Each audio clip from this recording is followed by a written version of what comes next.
எப்போ என்கேஜ்மெண்ட்? இன்னும் 2 டேஸ்லடா. அதுக்குள்ள கல்யாண வயசு வந்துருச்சாக்கா உனக்கு? என் யூனிஃபார்ம் ஷாலை கர்ச்சிப்பாக யூஸ் பண்ணிட்டு இருந்த பையன் நீ. உனக்கே வேலைக்கு போகிற வயசு வந்துருச்சு, எனக்கு கல்யாணம் பண்ணுற வயசாகாதா? அதெல்லாம் ஒரு காலம். ஆனால் உனக்கா, நீ இருந்த வரைக்கும் நானும் தாத்தாவும் எவ்வளோ சந்தோஷமாக இருந்தோம். நீயும் அத்தையும் வீட்டை விட்டு வரும்போது எங்கள் சந்தோஷத்தையும் உங்கள் கூடவே எடுத்துகிட்டு வந்துட்டீங்க.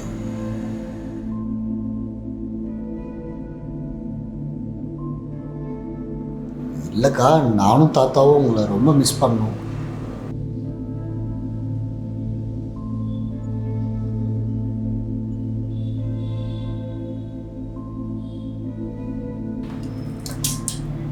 கொஞ்சம் ஹெல்ப் பண்ணுறியா?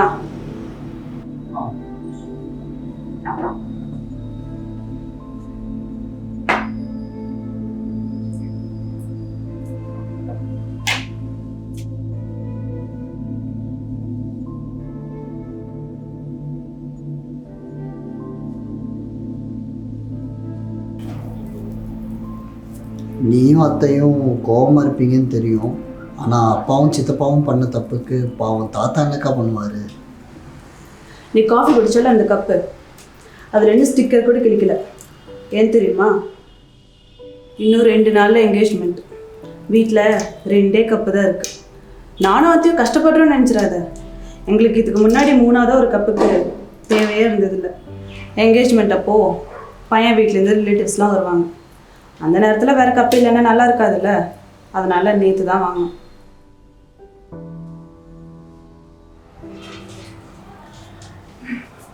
சின்ன வயசுலேயே அப்பா இறந்துட்டாரு.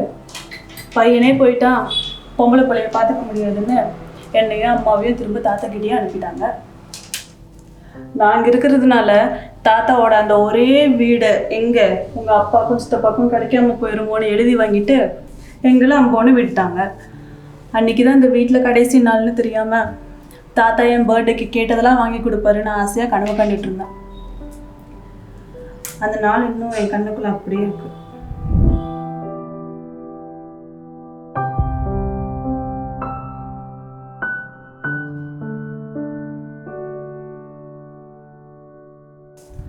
பாட்டியால் என்ன பண்ண முடியும்? பாவம், ஒரு மூலையில் உட்காந்து அழுதுட்டு இருந்தாங்க. அம்மா என்ன இந்த வீட்டிலேருந்து வெளியே கூட்டிகிட்டு வரும்போது கூட அதெல்லாம் பார்த்துட்டு எதுவுமே நடக்காத மாதிரி சும்மா உட்காந்துட்டு இருந்தாரு. அவரை என்ன தப்பு பண்ணாருன்னு கேட்குறேன். தாத்தாவுக்கு உங்கள் மேலே பாசம்லாம் இல்லாமல் இல்லைக்கா. இல்லைன்னா நீங்கள் எங்கே இருக்கீங்கன்னு தெரியாமல் நீங்கள் திரும்ப வருவீங்கிற நம்பிக்கையில் உங்கள் பேரில் பாலிசியில் போட்டு வைப்பாரா?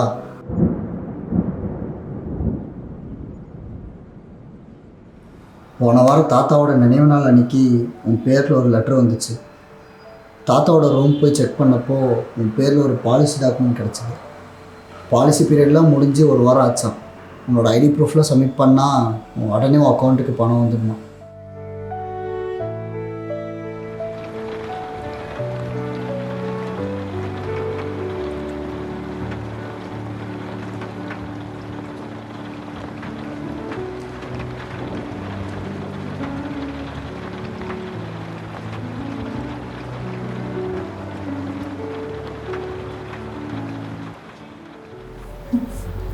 பணம் பாசம் இதெல்லாம் தேவைப்படும் போதே கிடைச்சிடணும். இல்லைன்னா இதுக்கெல்லாம் ஏது வேல்யூ?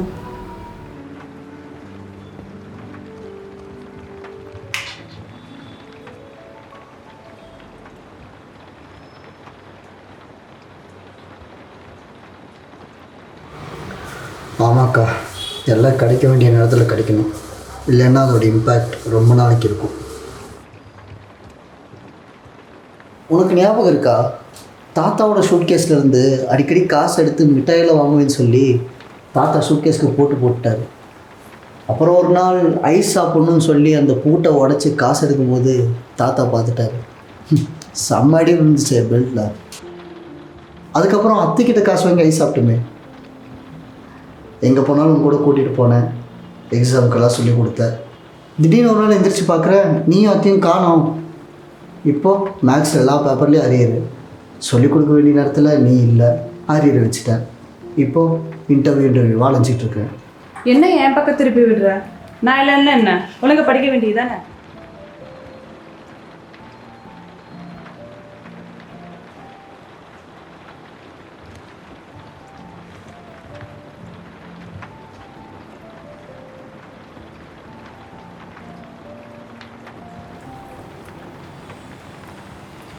யார் சொல்லி கொடுத்தாலும் நீ சொல்லி கொடுத்த மாதிரி வரலக்கா. அப்பா எப்பயும் கத்திட்டு இருக்கிற மாதிரி தான் அன்றைக்கும் கத்திட்டு இருந்தாருன்னு நினச்சேன். அதுக்கப்புறம் உங்களை பார்க்குறக்கு 15 வருஷம் ஆகும்னு நான் கனவுல கூட நினைக்கலக்கா. நீ போனதுக்கப்புறம் வீடே வெறிச்சோடி போயிடுச்சு. சித்திக்கும் சித்தப்பாவுக்கும் அவங்களுக்கு குழந்தை இல்லைங்கிறத நினச்சி தினமும் சண்டை. பாட்டிக்கும் உடம்பு முடியாமல் போயிடுச்சு. ஸ்கூல் முடித்து வீட்டுக்கு வந்து பார்க்குறேன், நீ வச்ச செடியெல்லாம் வாடி போயிடுச்சு. நம்ம விளாண்ட கேரம் போர்டு ரொம்ப நாள் யூஸ் பண்ணாமல் கரைய அரசிச்சு. ஆனால் தாத்தா மட்டும் உங்களை கடைசி வரைக்கும் பார்த்துக்க முடியாமல் போச்சுன்னு சொல்லி ரொம்ப வருத்தப்பட்டிருக்கா.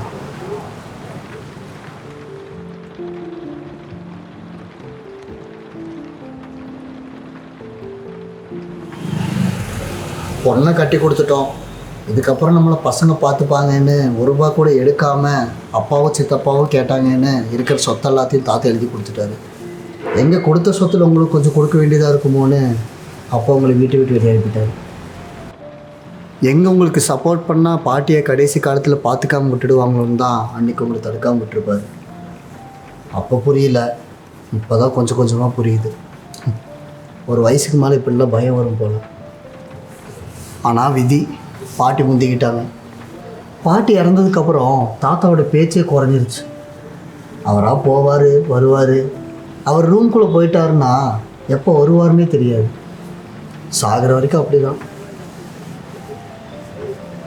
ஆனால் நீ ரொம்ப லக்கி. உனக்கு தாத்தா மேலே எவ்வளோ அன்பு இருந்துச்சோ அதே அன்பை கடைசி வரைக்கும் அவர் கூடவே இருந்து அவர்கிட்ட இருந்து நீ ஃபீல் பண்ணியிருக்க. ஆனால் எனக்கு தாத்தா கிட்டே இருந்து அந்த ஃபீல் கிடைச்சதே இல்லை தெரியுமா? என்கிட்ட எல்லாமே இருந்தும்ல, எதுவும் இல்லாத மாதிரி இருக்கு.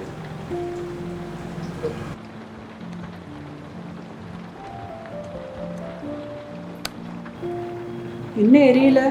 சரியா ஆன் பண்ண? ஆனில் தான் இருக்குது. செக் பண்ணி தான் வாங்கிட்டு வந்தேன். எப்படி தான் ஏமாத்துறாங்களும் தெரில. சரி விடு. என்னதான் மனசுக்கு பிடிச்சவங்கள கல்யாணம் பண்ணாலும் என்கேஜ்மெண்ட் அன்றைக்கி சொந்தம்னு சொல்லிக்க கூட யாருமே இல்லைன்னு சின்னதாக ஒரு வருத்தம் இருந்துச்சு. நீ வந்தது எனக்கு ரொம்ப சந்தோஷம்டா. கல்யாணம் முடிகிற வரைக்கும் கூடவே இரு. இப்போ கூட நான் இங்கே வந்தது அப்பாவுக்கு தெரியாது. இன்டர்வியூ போகிறேன்னு தான் சொல்லிட்டு வந்தேன்.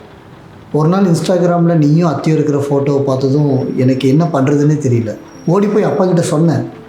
ஆனால் அப்பா இன்னும் மாறவே இல்லை. அப்புறம் எப்படியாச்சும் ஒன்று பார்க்கணுன்னு நினச்சிக்கிட்டே இருந்தேன். அப்போ தான் தாத்தாவுக்கு அந்த லெட்டர் வந்துச்சு. அதை காரணமாக வச்சு நான் ஓடி வந்துட்டேன்.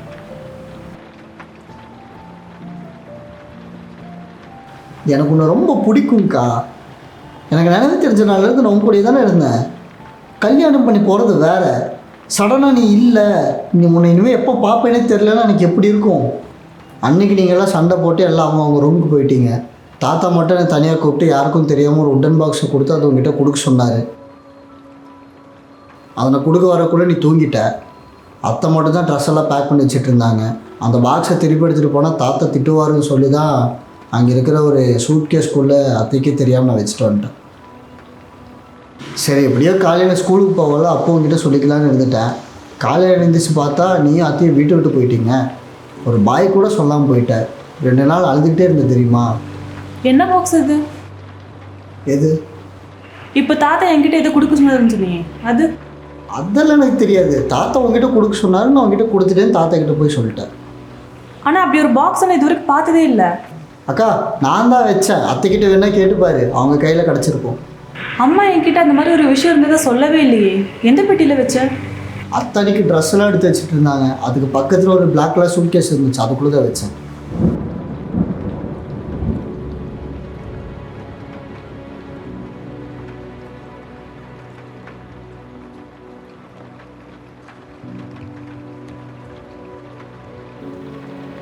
இந்த சுட்கேஸா? இதில் என் அப்பாவோட திங்ஸ் எல்லாம் இருக்குது. கீ தொலைஞ்சு போச்சுன்னு ரொம்ப வருஷமாக அப்படியே தான் இருக்குது.